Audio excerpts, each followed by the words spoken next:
All right, so Coach, 5 practices in, I guess, into fall camp.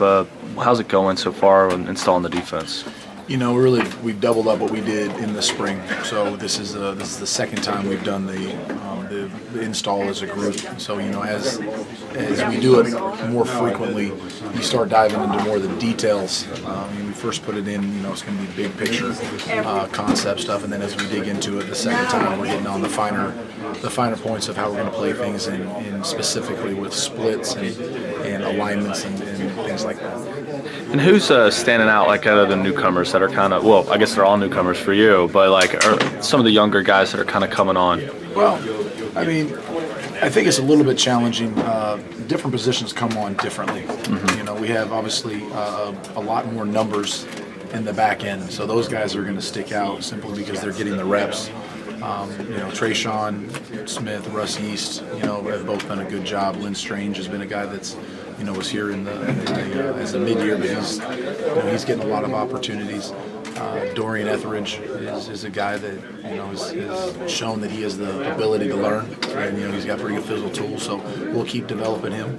And then up front we really brought in one with Malik Clark up front. So that's a lot of the folks on the back end just because the numbers of who we brought in. What can people expect to see out of the star position, and how are you going to use that spot? The star's got to have some cover skills. He's got some cover skills. He's almost a Swiss Army knife. Right. He has to be able to do a lot of different things. That's a challenging position to recruit to. That's a challenging position to develop, just because you're playing in space. You need man skills, you need some blitz skills, and then you got to be a great tackler. How do you practice tackling in this environment, in the modern era of college football now? How do you kind of stay tough? Well, I think toughness is what you talk about in the meeting rooms. I think how you practice them, what the expectations are when they're going through drills. There's a lot of similarities in the drills that we run, but how you demand that they do it, the physicality and how you do it, I think that's more the expectation, the standard you set for helping these guys to become, tough. And I don't, tough's a fun word to throw around, so it's hard to prove, what tough is. Guys really exhibit that on game day. Right. But in terms of practicing, we practice tackling every day. The things we talk about to our kids is shrinking space, knowing your leverage, working the strike zone, and wrapping up. Those are things they hear over and over. So we're trying to get the ball in the telephone booth and keep it out of the soccer field. Are you pretty pleased with, coming in new, hadn't seen these defensive players before? Are you pretty pleased with what you've seen? Boy, I wouldn't say I'm pleased or disappointed. I like the kids' effort. So I'd say that until we get a real product on the field, I'm gonna hold judgment on being pleased. They've been working. I think they've been attentive in the meeting rooms, and from here we just gotta. It's still very, very early in camp. We have a lot of work left to do before our first game. Talent-wise, well stocked. Talent-wise, you think? I think we have some players that are very talented. I think being a talented player and playing with up to that ability is the challenge. As guys that have experience and talent. I think it's the coaching staff's responsibility to make sure the motivation continues to stay there. I think there's, as you saw last season, guys that are thinking about another level of football.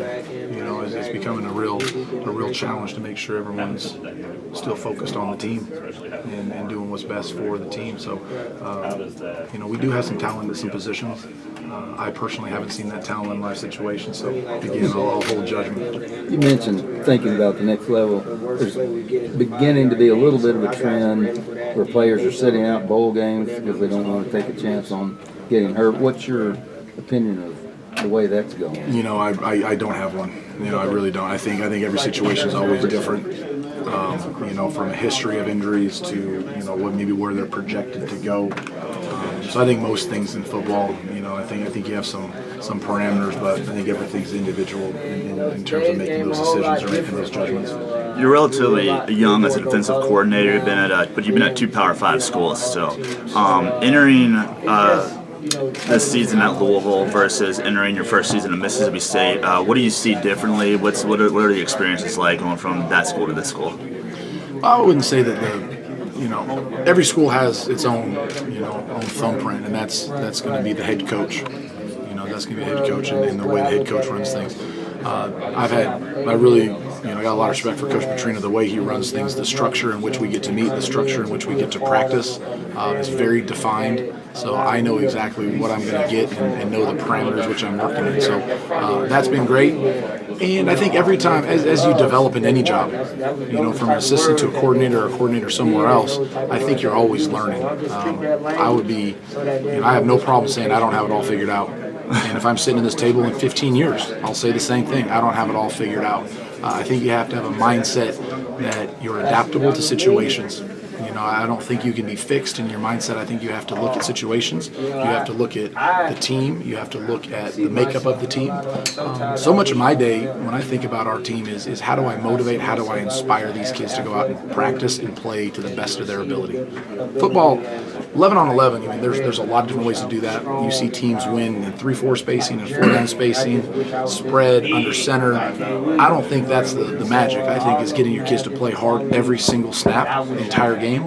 I think that's the magic in college football. So how do you motivate and keep kids interested? How do you go about it? We go about it, and there are two things I've challenged our guys to be the best in America: effort and takeaways. And we talk about 3 things: team, we, and us. That when you play and do things for a greater goal, I think we're all motivated to being part of something special. I think in this, it's the recruiting, it's all these other things that make it about me.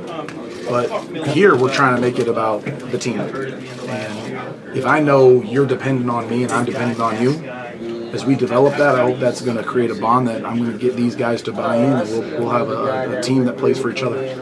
What have you seen out of your defensive front so far, and what guys you think will kind of be your key players? We got, in my mind, we have inside guys and outside guys, in terms of body types. So it's going to be, you're going to probably see some different packages with guys getting moved around, and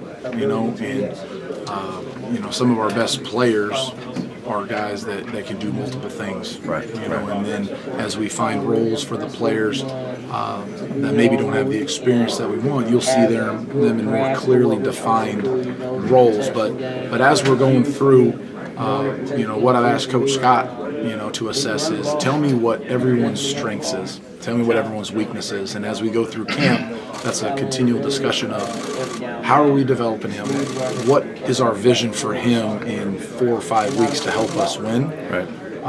So we're just building and building and building. Coach, Louisville fans have been